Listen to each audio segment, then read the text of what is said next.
Assalamualaikum warahmatullahi wabarakatuh.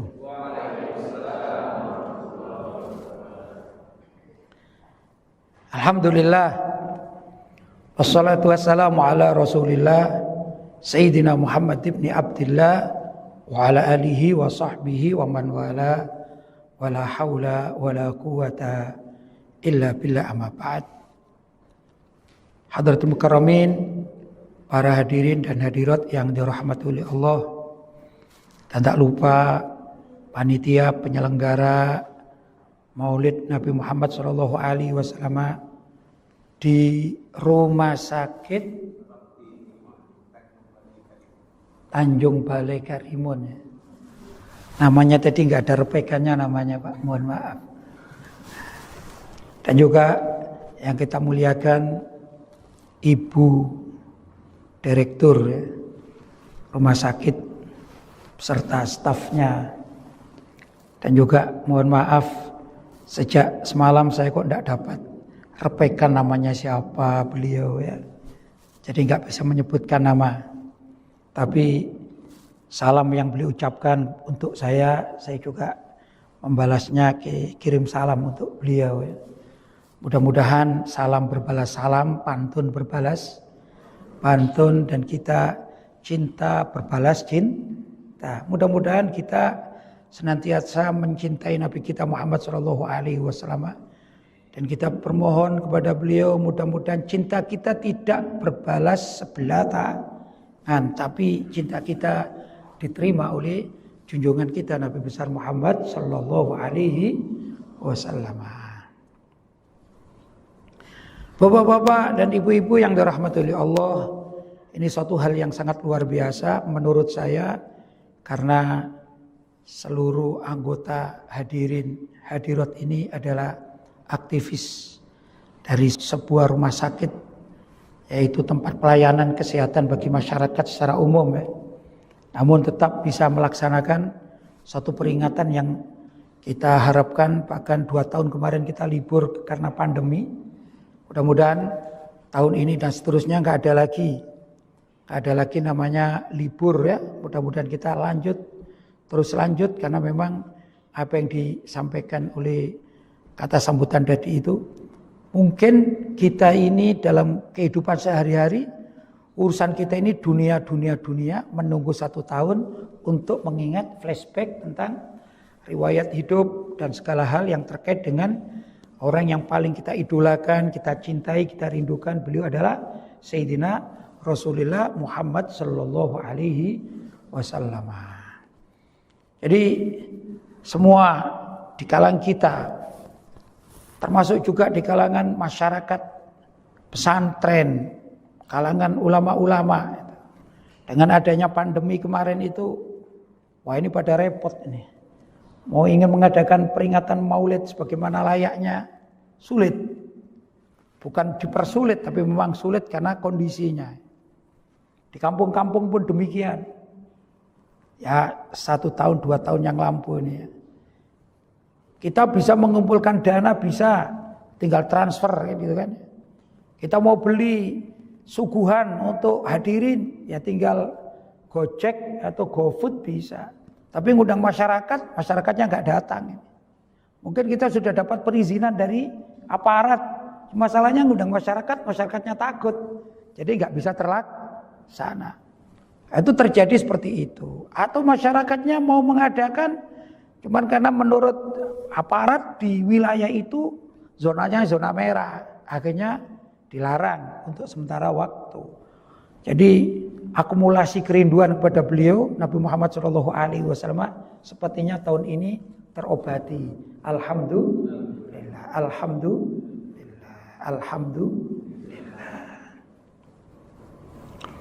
Kalau kita mengingat tentang siapa junjungan kita Nabi besar Muhammad SAW, adalah suatu figur yang sangat luar biasa. Saya yakin walaupun bapak-bapak dan ibu-ibu hidup di rumah sakit, tapi kalau pulang di rumahnya masing-masing kan sering kita melihat medsos itu ya. Ada WhatsApp, ada YouTube, ada Facebook gitu ya. Dan seringkali kita mendengarkan pujian-pujian, salawat-salawat indah yang dilantunkan oleh para munsyidun, ahli qasidah, yang isinya adalah memuji junjungan kita Nabi besar Muhammad Shallallahu Alaihi Wasallam. Apakah itu baru-baru saja terjadi? Kalau dikatakan iya terjadi di medsos, baru-baru saja terjadi. Sehingga kita mendengarkan bentuk berbagai macam qasidah, mulai dari yang sifatnya sendu, gitu ya, sampai sifatnya gembira, itu ada semuanya. Dulu mungkin kita mendengarkan di kampung-kampung kita, di surau-surau kita, waktu kita masa kecil. Tapi sekarang kita di kamar pun bisa mendengarkannya. Tinggal klik sholawat sudah jalan gitu ya. Sholawat-sholawat itu dari mana asalnya? Kadang-kadang kita berpikir, apa ini karangan orang baru atau orang zaman dahulu kala? Betul ya? Sebagian sholawat-sholawat itu ada yang digubah oleh ulama-ulama zaman dahulu kala karena rasa cinta dan rindu kepada Nabi Muhammad Shallallahu Alaihi Wasallam. Tapi ada juga gubahan-gubahan sholawat yang digubah oleh orang-orang sekarang yang juga rindu berjumpa Nabi Muhammad Shallallahu Alaihi Wasallam. Bahkan sahabat Nabi itu juga ada yang menggubah syair-syair indah karena rasa rindu beliau kepada junjungan kita Nabi besar Muhammad Shallallahu Alaihi Wasallam. Orang yang hidup bersama Nabi itu rindu pada beliau. Apalagi kita yang sudah 14 abad tidak pernah jumpa Nabi. Kalau kita beriman kepada Allah dan Nabi Muhammad, pasti kita rindu. Jadi kalau kita hadir di sini, tadi disebutkan mungkin sekarang ada waktunya yang semestinya bekerja, semestinya sudah istirahat, tidak. Tapi semuanya duduk di sini. Kenapa? Karena rasa rindu kita kepada Nabi Muhammad Shallallahu Alaihi Wasallam. Kita duduk di kantor kita, kita duduk di tempat pekerjaan kita, kita duduk di ruang operasi, kita duduk di tempat-tempat yang melayani pasien-pasien. Itu kadang tidak sempat. Tidak sempat kita mengingat Rasulullah dalam kehidupan beliau, betul. Apalagi mendengarkan ceramah. Bukan waktunya, ada orang nyontek, dokter nyontek, sulit kalau harus mendengarkan ceramah, kan sulit ya. Apalagi mendengarkan ceramah tentang baginda Nabi Muhammad Shallallahu Alaihi Wasallam. Tapi kerinduan itu ada di dalam hati kita. Karena itu bapak-bapak dan ibu-ibu, kalau kita mau hadir maulid Nabi, jangan tanya dalil, jangan. Tanya apakah kita rindu pada beliau. Para ulama menghadirkan dalil itu bisa, 1000 dalil mampu demi untuk kerinduan kepada Nabi Muhammad Shallallahu Alaihi Wasallam. Tapi kalau nggak rindu, nggak bakalan hadir. Karena itu tentang ada orang bertanya apakah peringatan Maulid Nabi itu ada hadis yang sahih. Insya Allah orang rumah sakit pun sekarang ngerti hadis sahih ya, karena di medsos. Walaupun kadang-kadang persisnya apa di sahih ini kadang-kadang nggak paham juga. Tapi kalimat, wah ini amalan ini harus ada hadis sahihnya. Kalau kita perindu Nabi, tidak penting hadis sahih, yang penting adalah qalbun sahih, hati yang sahih, yang benar hati. Sudah, kalau sudah hati yang rindu, apapun diterjang, betul. Dulu di antara kita mungkin ya, zaman masih belum menikah itu ya, ada kekasih hatinya, ya ada. Nah, itu mau nyebrang di lautan sana, didatangi itu ya. Walaupun ada rintangan-rintangan karena rasa cinta dan rindu. Demi bertemu kekasih hati, apa yang dilakukan? Tak peduli, mau datang.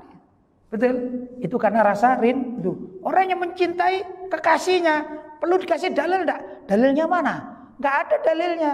Tapi orang itu mengejar kekasihnya. Alhamdulillah kekasih kita adalah Nabi Muhammad Sallallahu Alaihi Wasallam. Ada seorang yang ingin saya sampaikan tentang menggubah syair indah demi Nabi Muhammad Shallallahu Alaihi Wasallam dari kalangan para sahabat. Walaupun semula ini ada seorang yang sebelum masuk Islam itu ya berkumpul dengan musuh-musuh Nabi, yaitu berkumpul dengan orang kafir Quraisy. Dia bernama Hasan bin Thabit. Cuman Hasan bin Thabit ini ahli pembuat syair. Kita sering mendengarkan bahwa zaman Nabi hidup itu sebelum orang masuk Islam dikatakan zaman jahiliyah. Bukan berarti orang jahiliyah itu orang bodoh yang tidak bisa berpikir, yang IQ-nya rendah. Bukan begitu. Banyak pakar-pakar, banyak.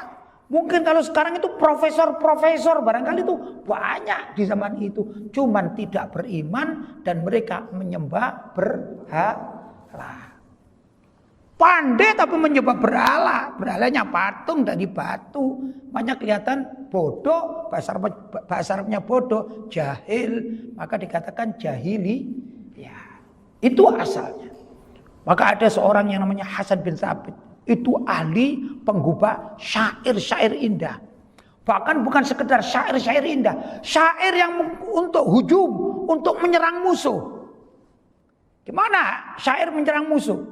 Apakah manfaat? Sangat manfaat. Kita dulu bapak-bapak kita, ya, kakek-kakek kita waktu perang melawan Belanda itu kan membuat lagu-lagu kebangsaan, lagu-lagu kemerdekaan. Betul? Halo, halo Bandung, kan begitu. Mari bung rebut kembali. Wah, ini adalah heroik dan terpengaruh masyarakat itu. Coba dinyanyikan dengan tidur. Halo, halo Bandung, enggak terpengaruh. Tapi orang lagu lari bung rebut kembali. Kan begitu. Terpengaruh masyarakat. Itu hebatnya syair. Betul?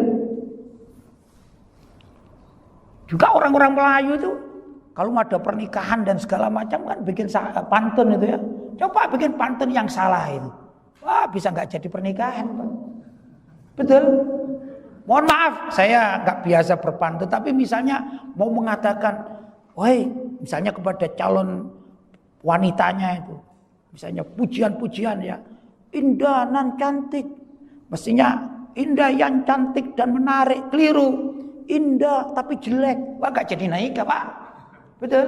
Jadi pantun itu berpengaruh, ya. Maka orang-orang kafir Quraisy, tokoh-tokohnya itu mengatakan, hai Hasan bin Thabit, aku ingin engkau membuatkan lagu-lagu untuk menyerang Muhammad, katanya. Kan musuhnya kan? Sanggup ini. Baik, akan aku gubah syair-syair untuk menyerang Muhammad. Cuman masalahnya aku belum pernah ketemu Muhammad, jadi aku nggak bisa. Gimana cara menyerangnya? Misalnya akan bicara fisiknya Nabi Muhammad. Apakah Nabi Muhammad itu kurus atau gendut atau apa? Gak bisa. Karena belum bertemu Nabi Muhammad. Ringkas cerita dikasih alamat. Sudah kamu ke sana, ini nanti temui di situ Muhammad biasanya ada. Datanglah Hasan bin Thabit dengan PD-nya. Ingin menghujat Nabi Muhammad SAW. Subhanallah, begitu datang dan bertemu, melihat wajah Nabi Muhammad yang sangat tampan, yang munawwar, bercahaya, yang haibah. Nabi Muhammad luar biasa ini, ya, orangnya haibah. Sehingga orang bicara dengan beliau itu enggak sembarangan. Enggak bisa orang tertawa ngakak di hadapan beliau, enggak bisa, Pak. Haibah. Begitu. Begitu melihat wajah Nabi Muhammad SAW, bukan kalimat-kalimat yang menghujat, tapi belum mengatakan wa ahsanu minka lam tara qattu aini. Itu yang dilakukan oleh Mustafa Atif. Cuman suara saya kan tidak enak, jadi tidak berani nirukan ya. Wa ahsanu minka lam tara qattu aini, kan gitu ya. Yang suaranya enak-enak ini bisa, kalau saya nggak bisa ya.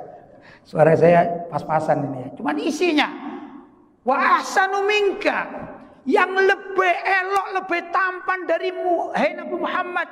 Lam tara qattu aini, belum pernah mataku itu menyaksikan. Wa ajmalu minka lam talidin nisa'u, dan orang yang lebih ganteng, lebih sempurna daripada engkau hai Nabi Muhammad, Tidak pernah wanita manapun yang melahirkannya. Di dunia cuma ada satu, hanya engkau. Hei Nabi Muhammad. Ini kan pujian kepada beliau. Ya. Khuliqta mubarra'an min kulli aibin. Ya Rasulullah, engkau itu kalau aku perhatikan, engkau diciptakan oleh Allah khuliqta mubarra'an. Itu tidak ada sama sekali min kulli aibin cacat. Tidak ada. Aib tidak ada sama sekali. Kalau kita kan enggak, Pak. Mohon maaf, mungkin ada orang mengatakan, wah pembicaranya ganteng deh gitu. Tapi kan tidak tahu apakah di belakang saya ini nggak ada korengan, kan tidak tahu. Betul? Kaki kita ini gimana ini? Penuh dengan hitam-hitam bekasnya paku-paku. Masa kecil dulu ya. Apa betul begitu? Tapi Nabi Muhammad enggak. Khuliqta mubarra'an min kulli aibin. Engkau itu diciptakan oleh Allah. Min kulli aibin mubarri'an. Engkau terbebas dari celah. Satu pun tidak ada celah. Ka'annaka qad khuliqta kama tasya'u. Seakan-akan engkau hai Nabi Muhammad, engkau diciptakan seperti keinginanmu. Bagaimana maksudnya? Saya ceritakan ibu-ibu aja lebih enak ceritanya. Ibu-ibu itu yang cantik-cantik. Padahal cantik loh. Tapi orang yang cantik belum tentu pede. Belum tentu percaya di. Coba orang cantik-cantik, walaupun itu bintang film yang cantik luar biasa, pasti pakai lipstick, betul? Loh, lipstick bedak itu karena tidak percaya diri, Pak. Nggak sempurna, betul ibu-ibu? Karena nggak sempurna maka menggunakan lipstick.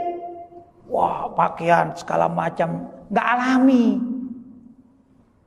Tapi Nabi Muhammad enggak, diciptakan itu alami. Tampan luar biasa, gak perlu apa-apa.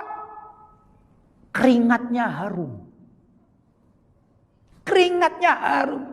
Kalau bapak-bapak bekerja, kira-kira keringatnya gimana, Pak?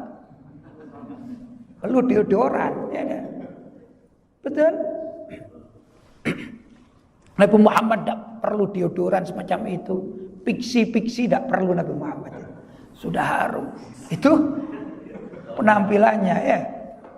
Ada kan itu piksi itu betul ya. Nah, itu rupanya sama-sama ini pakai piksi juga ya kalau mau berangkat kerja. Karena nggak pede, Pak. Tapi Nabi Muhammad luar biasa. Keringat beliau itu berbau harum. Sahabat saja begitu melihat Nabi Muhammad jatuh cinta, senang dan rindu. Sahabat Hasan bin Thabit begitu ketemu Nabi Muhammad, hatinya beriman, langsung menciptakan syair pujian. Niatnya mau menghujat, begitu ketemu Nabi Muhammad lain. Langsung menciptakan syair-syair indah. Luar biasa. Karena itu dalam salawat-salawat Nabi kita menemukan gubahan syair-syair indah yang dilanjutkan oleh orang-orang setelahnya, ahli-ahli syair, ahli bahasa. Maka sampai sekarang syair-syair indah, qasidah-qasidah itu hakikatnya isinya adalah pujian kepada Nabi Muhammad SAW. Jadi kita memperingati Maulid Nabi itu, para sahabat pun sudah memperingati Maulid Nabi walaupun dengan cara mereka. Kan begitu. Di kampung kita masih baca. Misalnya Maulid Barzanji gitu ya, kita baca. Cuman ini rumah sakit mungkin waktunya yang sempit, jadi langsung ceramah agama. Itu sama. Namanya memperingati Maulid Nabi Muhammad SAW. Apalagi bapak-bapak dan ibu-ibu hidup di rumah sakit. Saya tidak tahu di bagian apa saja, tapi kan macam-macam ya. Paling tidak ada staf kedokteran kan ada ya. Staf dokter itu kan ada itu. Pelajaran yang kita adopsi dari peringatan Maulid Nabi bukan sekedar bagaimana kehebatan beliau, ketampanan beliau kayak tadi itu ya, syair-syair indah bagaimana, bukan sekedar itu, banyak. Ada juga dunia kedokteran yang sebenarnya harus dipelajari oleh insan rumah sakit. Bahwa dalam kehidupan Nabi pun Nabi mengajarkan namanya at-tibbun nabawi. Apa at-tibbun nabawi? Pengobatan model atau versi Nabi Muhammad Shallallahu Alaihi Wasallam. Juga versi para sahabat radhiyallahu taala anhu. Saya pernah membaca air, ini air minum. Air minum itu kalau kita mengucapkan bagus, misalnya kita ucapkan assalamu alayka, maka air tersebut berubah menjadi baik.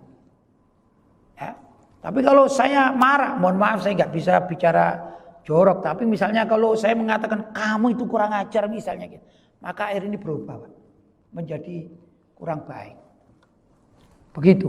Coba klik Google, coba bukan dari saya ini, saya kan melihat di Google membaca ya. Air yang ditulisi bacaan, misalnya ayat syifa, wa idza maritu fahuwa yashfid, maka air tersebut bisa menjadi pengobatan. Ya, tapi kalau di sini ditulisi yang jelek-jelek, mohon maaf ya, misalnya bahasa binatang masuk semua lah ya. Tulisi air tapi lu kayak monyet misalnya. Ya, lu kayak kuda misalnya. Itu air menjadi tidak baik. Begitu Pak. Nah ini dunia kedokteran harus juga meneliti kenapa. Karena ada riwayat. Dulu ada beberapa sahabat rombongan yang pergi suatu dusun. Tatkala di suatu tempat itu mereka melihat satu ruangan gitu ya. Ini kok kayak enak itu, teduh. Maka beliau sholat, ya sholat sunnah, waktunya zuhur, ya sholat zuhur begitu. Sedangkan suku ini anggap suku pedalaman, mempunyai kepala suku, dan suku ini belum masuk Islam. Beberapa masyarakat penduduk setempat melihat ini kok ada orang sujud, ruku, oh pasti beribadah kepada Tuhannya. Beribadah kepada Tuhannya. Ya mereka biasa saja. Ringkas cerita, ternyata kepala sukunya ini sedang sakit. Ada beberapa versi, ada yang katanya disengat kalajengking, ada juga sakit yang parah. Begitu. Dan dicarikan tabib di beberapa tempat, diberi ramuan-ramuan, tidak sembuh Pak. Tidak sembuh.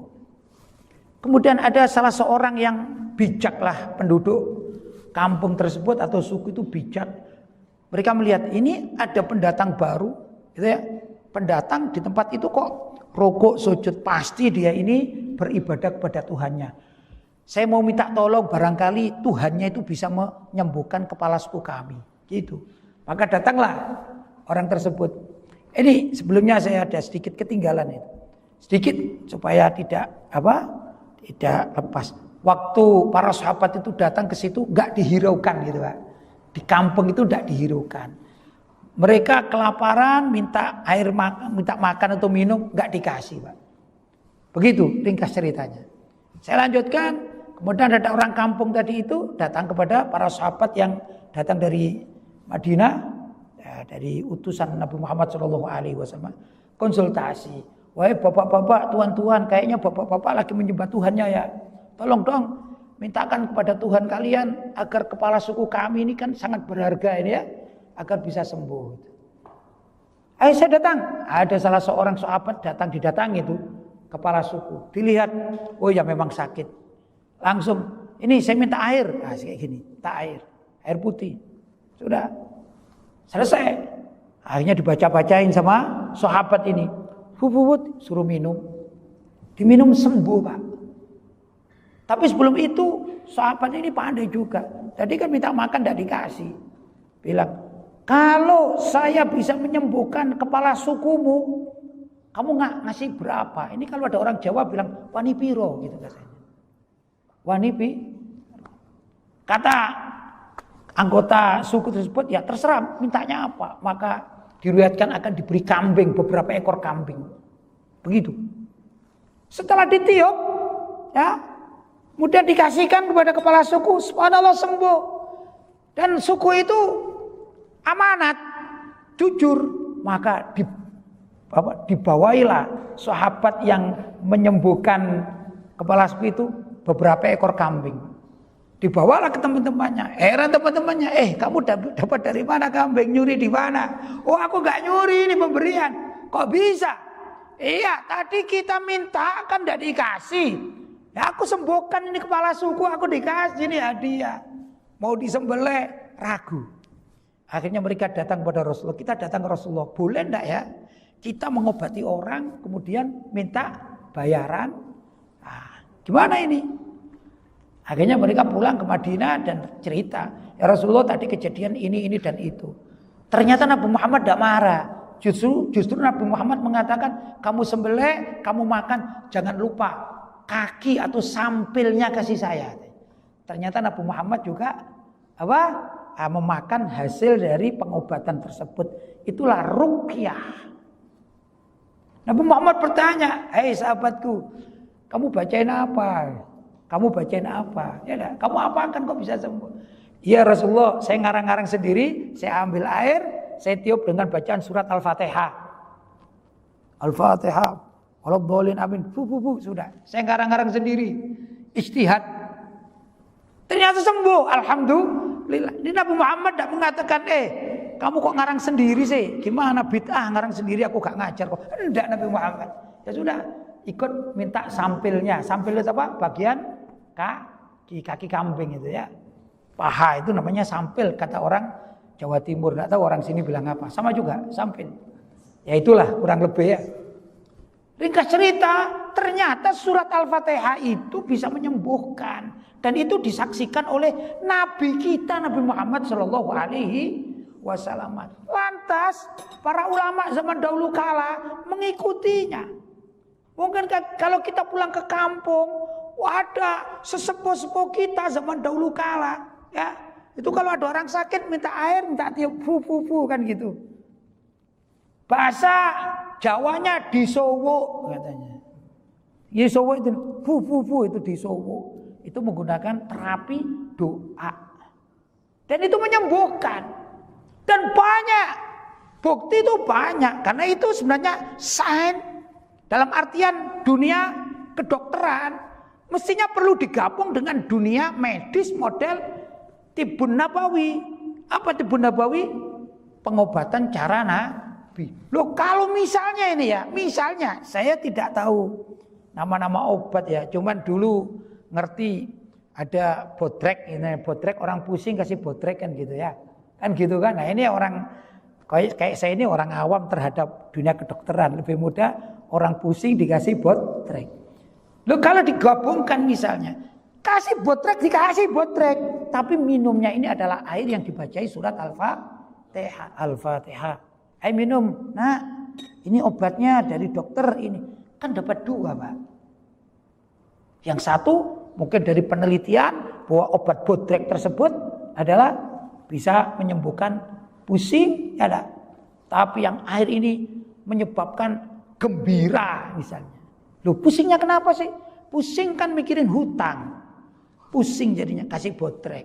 Sedangkan yang penyembuhan dengan air minum tadi itu menggembirakan hati. Siapa ngerti dengan minum ini tiba-tiba rezeki datang untuk bisa nyaur hutang. Kan begitu. Ini adalah memodifikasikan antara ilmu sains dengan ilmu syariat. Penting itu, penting sekali. Loh kalau saya bicara ilmu sains terkait dengan kedokteran, maka bapak-bapak yang jauh lebih ngerti daripada saya.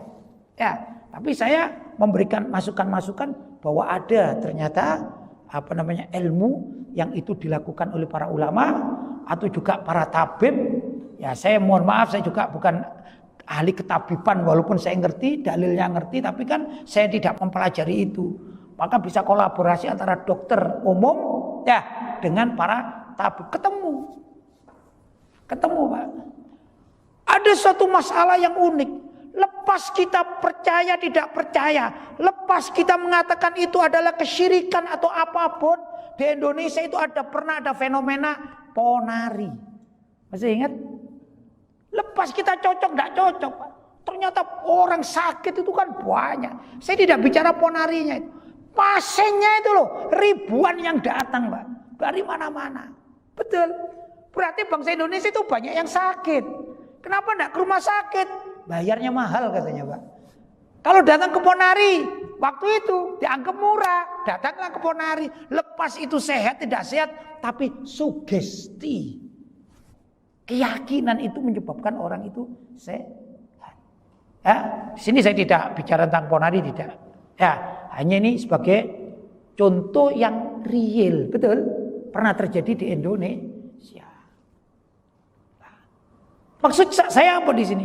Loh, andai kata ilmu sugesti, keyakinan itu bisa dimodifikasi dengan urusan pengobatan semacam suntik dan segala macam ilmu kedokteran, kan luar biasa, Pak. Kemarin kita mengalami suatu kondisi yaitu adanya pandemi yang sangat luar biasa. Loh, itu orang-orang yang betul-betul punya jiwa kuat, sugesti sembuh, ya sembuh, Pak. Tapi kalau tidak punya sugesti, begitu diperiksa dia positif, wah ini banyak yang meninggal dunia karena apa? Stres, Pak. Stres itu menyebabkan sakit, sakit menyebabkan parah, parah menyebabkan mati. Tapi sebagian orang karena sugesti, saya bisa hidup, saya akan sembuh, sembuh mereka. Betul? Itu yang terjadi. Nah, maksud saya sugesti semacam itu adalah jiwa, yang jiwa itu bisa disupport oleh doa, ya, oleh informasi, mungkin oleh dalil-dalil agama, kan begitu. Sedangkan pengobatan real atau pengobatan dohir, yaitu menggunakan suntik, menggunakan obat, itu kalau dua-duanya dimodifikasi sangat luar biasa. Itulah kekayaan peradaban umat Islam. Hanya kita mau atau tidak, nah itu tergantung dari kita masing-masing. Ya, nah, dulu ada video-video Harun Yahya. Nah, itu Harun Yahya itu membuat video-video lepas ini benar tidaknya, tapi itu satu inovasi yang perlu kita tiru. Dan kalau memang ada yang lebih pakar dari beliau, coba kita meneliti dari ilmu kedokteran, meneliti ini air ada apanya ini, kan gitu kan ya, maka akan ditemukan kehebatan air. Bahkan serangga itu, apakah serangga itu bermanfaat bagi kehidupan manusia, kan gitu. Oh, serangga berupa laba-laba itu diteliti, oh ternyata kan gitu. Ini sebenarnya bisa dipelajari semuanya kalau mau, tapi jangan lepas dari dasar-dasar agama, karena memang kita sebagai umat Islam perlu mengembangkan kemampuan kita baik di dalam apalagi tentang keyakinan. Nah, itu Al-Qur'an mulai dari awal sampai akhir semua itu ada manfaatnya, Pak. Bacaan-bacaan ada manfaatnya. Para sahabat itu kalau ada doa-doa yang diajarkan di dalam Al-Qur'an itu ya, seperti wa idza maritu fa huwa yashfin. Itu artinya wa idza maritu, apabila aku sakit, fa huwa, maka Allah yashfin, yang akan menyembuhkanku itu. Itu orang-orang yang besar-besar membaca itu.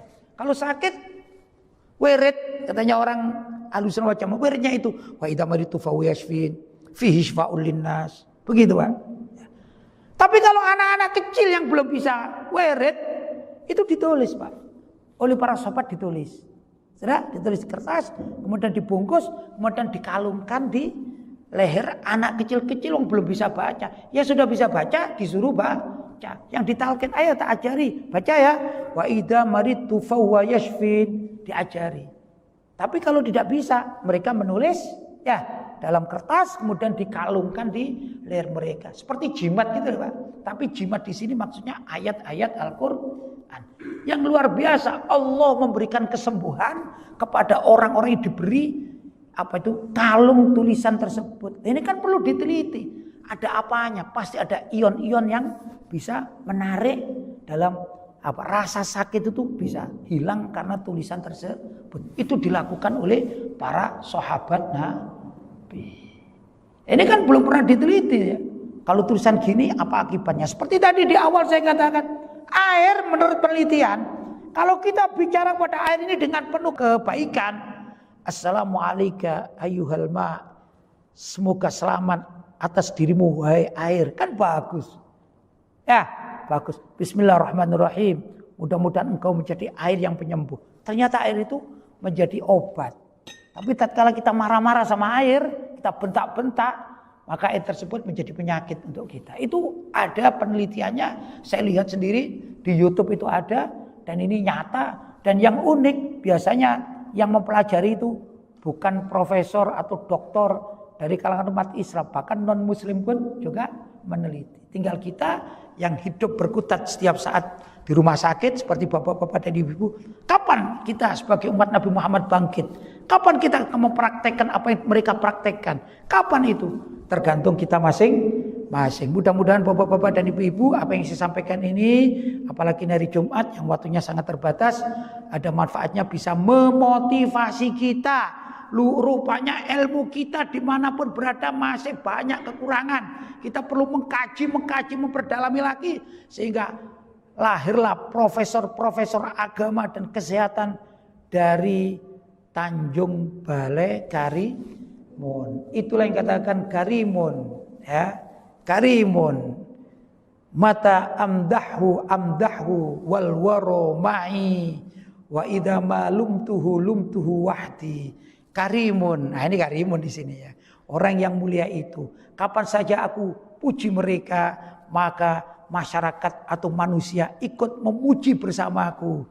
Karena memang ini adalah orang-orang baik, yaitu orang Karimun. Tapi tatkala aku mencaci mereka, rasanya aku sendirian mencaci, sedangkan yang lain tetap memujinya. Karena memang Karimun, ya Karimun atau orang baik ini ya baik, nggak ada musuhnya.